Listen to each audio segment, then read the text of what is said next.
Hello दोस्तों, इस video में आपको एक इम्पोर्टेंट चैप्टर को लेकर आया हूँ, यानी एक इम्पोर्टेंट पार्ट को लेकर आया। और यह जो पार्ट है कक्षा 12th की जो बुक है जियोग्राफी है, उसका एक इम्पोर्टेंट पार्ट है और पहला पार्ट है जिसका नाम है मानव भूगोल प्रकृति एवं विश्व क्षेत्र, जो वेरी इंपॉर्टेंट चैप्टर है यानी पार्ट है। और इस वीडियो में इसके वेरी इंपॉर्टेंट जो है पर्सन को लेकर आया और यह जो पर्सन अति महत्वपूर्ण पर्सन है और इनके उत्तर इस वीडियो में मैं कवर करवाऊंगा, ठीक है ना।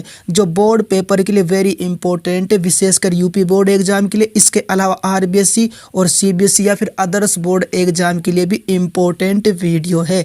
इसीलिए इस वीडियो को पूरा वॉच करना है, स्किप नहीं करना है, ठीक है ना। अब हम चलते हैं इसका जो पहला जो पर्सन है उस पर्सन की तरफ, जो वेरी इंपॉर्टेंट पर्सन है। और यह इस प्रकार से मानव भूगोल को परिभाषित कीजिए, यानी हमें इसमें यह बताना है मानव भूगोल होता क्या, इसकी क्या परिभाषा होती है, ठीक है। जो इस प्रकार मैंने इसका उत्तर लिख रखा है, जो बहुत सरल तरीके से लिख रखा है। जैसे कि मानव भूगोल वह विषय जो प्राकृतिक, भौतिक एवं मानवीय जगत के बीच संबंध और मानवीय परिघटनाओं का स्थानिक वितरण तथा उनके घटित होने के कारण एवं ये विश्व है, विश्व के विभिन्न भागों में सामाजिक एवं आर्थिक भिन्नताओं का अध्ययन करता है। यानी इसका मतलब ये है मानव भूगोल वह विषय है जो प्राकृतिक, भौतिक, इसके अलावा मानवीय जगत के बीच के संबंध और उसके बाद आगे इस प्रकार से, जैसे कि मानवीय परिघटनाओं का स्थानिक वितरण, यानी स्थानीय वितरण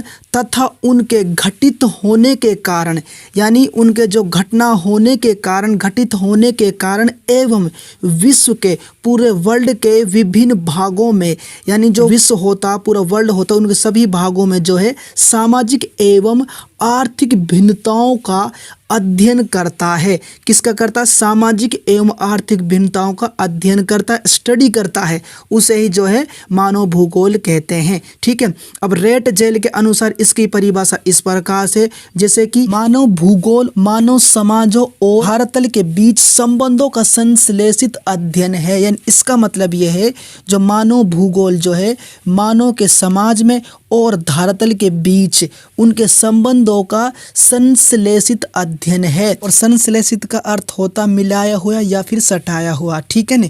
यह है रेट जेल के अनुसार उनकी परिभाषा, ठीक है। उसके बाद नेक्स्ट पर्सन पे चलते हैं। वह पर्सन भी इम्पोर्टेंट जो इस प्रकार से है, जैसे कि मानव भूगोल के कुछ उप क्षेत्रों के नाम बताइए।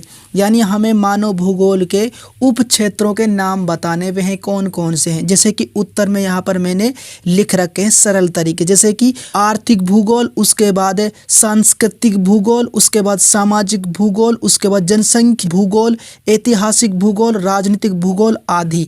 यह है मानव भूगोल के उपक्षेत्र। दोबारा पढ़ेंगे, जैसे पहला नंबर पे है आर्थिक भूगोल, उसके बाद नेक्स्ट है सांस्कृतिक भूगोल, नेक्स्ट है सामाजिक भूगोल, उसके बाद नेक्स्ट है जनसंख्या भूगोल, उसके बाद ऐतिहासिक भूगोल, उसके बाद आता है राजनीतिक भूगोल, उसके बाद आता है आदि, ठीक है। यह है मानव भूगोल के कुछ उपक्षेत्र, ठीक है। यहाँ तक क्लियर। उसके बाद नेक्स्ट पर्सन इस प्रकार से, यह भी इम्पोर्टेंट पर्सन है जो इस प्रकार से, फ्रांस के किन्हीं 4 मानव भूगोल वेत्ताओं के नाम बताएं। यानी फ्रांस के 4 मानव भूगोल वेत्ताओं के नाम बताने, वे हैं कौन कौन से। जैसे कि उत्तर में विडाल डी ला ब्लास पहला नंबर पे, उसके बाद दूसरा नंबर पे है जीन ब्रून्स, ठीक है ना। ये भी जो है फ्रांस का ही भूगोल वेत्ता है। उसके बाद नेक्स्ट है हेम्बोल्ट तीसरे नंबर पे है, ठीक है। उसके बाद चौथे नंबर पे कार्ल रीटर, ठीक है। ये भी जो है चौथे नंबर पे कार्ल रीटर जो है फ्रांस का ही भूगोल वेत्ता है। अब यहाँ पर यह पर्सन कंप्लीट हो चुका है। उसके बाद चलते हैं नेक्स्ट पर्सन की तरफ, जो वेरी इंपॉर्टेंट, जैसे कि निश्चयवाद क्या है। यह पर्सन भी इंपॉर्टेंट है, इसीलिए मैं इस पर्सन के बारे में आपसे बार बार कह रहा हूँ कि वेरी इंपॉर्टेंट पर्सन है। और इसका उत्तर इस प्रकार से मैंने लिख रखा, सरल तरीके से नहीं, आसान तरीके से। जैसे कि मानव शक्तियों की अपेक्षा प्राकृतिक शक्तियों की प्रधानता स्वीकार करने वाला दर्शन। यानी इसका मतलब यहाँ तक यह है कि जो मानव की जो शक्तियाँ हैं उनकी अपेक्षा में प्राकृतिक शक्तियों की प्रधानता या फिर स्वीकार करने वाला दर्शन, ठीक है। उसके बाद नेक्स्ट है, इस विचारधारा के अनुसार मानव जीवन और उसके व्यवहार को विशेष रूप से भौतिक वातावरण के तत्व प्रभावित और यहाँ तक कि निर्धारित करते हैं। यानी इसका मतलब ये है कि इस विचारधारा के अनुसार मानव का जीवन और उसके व्यवहार को विशेष रूप से भौतिक वातावरण के, कौन से भौतिक वातावरण के तत्व में प्रभावित और यहाँ तक कि निर्धारित करते हैं। यह होता है निश्चयवाद। ठीक है ना, क्लियर यहाँ तक। उसके बाद चलते हैं इसके नेक्स्ट पर्सन की तरफ, और वह पर्सन भी इम्पोर्टेंट, वह है संभववाद पर नोट लिखे। अब हमें संभववाद पर नोट लिखना या फिर संभववाद किसे कहते हैं यह बताना है, और इसका उत्तर इस प्रकार से, जैसे कि प्राकृतिक शक्तियों की अपेक्षा मानव शक्तियों की प्रधानता स्वीकार करने वाला दर्शन, जिसके अनुसार वातावरण मानव क्रियाओं को नियंत्रित तो करता है किंतु उन सीमाओं में कुछ संभावनाओं और अवसर प्रस्तुत करता है जिसमें मानवीय छांट महत्वपूर्ण होती है। यानी इसका मतलब यह, इसका तात्पर्य यह है संभववाद का प्राकृतिक शक्तियों की अपेक्षा मानव शक्तियों की प्रधानता स्वीकार करने वाला दर्शन, जिसके अनुसार वातावरण में जो मानव है उनकी क्रियाओं को नियंत्रित तो करता है, ठीक है, लेकिन किंतु उन सीमाओं को, कौन सी सीमाओं को, यानी मानव की सीमाओं को कुछ संभावनाओं और अवसर प्रस्तुत करता है। यानी उन सीमाओं को क्या प्रस्तुत करता है, कुछ संभावना और अवसर प्रस्तुत करता है जिसमें जो है मानवीय छांट महत्वपूर्ण होती है। यह होता है संभववाद का मतलब। ठीक है। उसके बाद नेक्स्ट पर्सन भी इम्पोर्टेंट पर्सन है, और यह पर्सन इस प्रकार से, नव निश्चयवाद क्या है।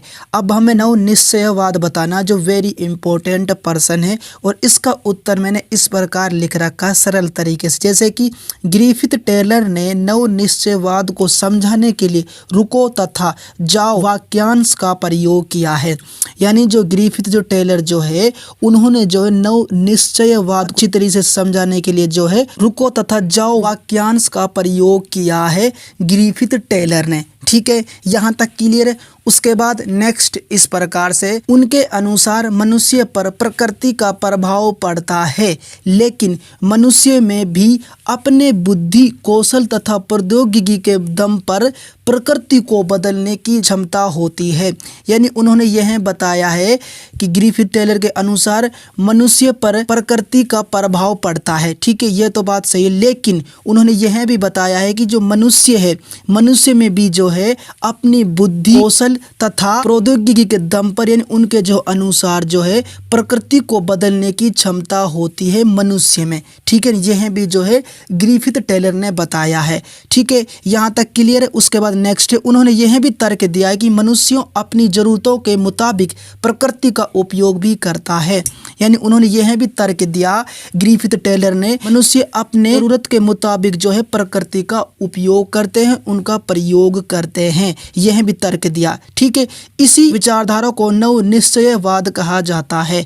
यानी इसी को जो है नव निश्चयवाद कहा जाता है। ठीक है ना, इस विचारधारा को। ठीक है, अब यहाँ पर जो इस प्रश्न का उत्तर मैंने सरल तरीके से, आसान तरीके से कंप्लीट कर दिया। इवन इस वीडियो में भी जो प्रश्न मैंने बताया सरल तरीके से, आसान तरीके से कंप्लीट कर दिए हैं।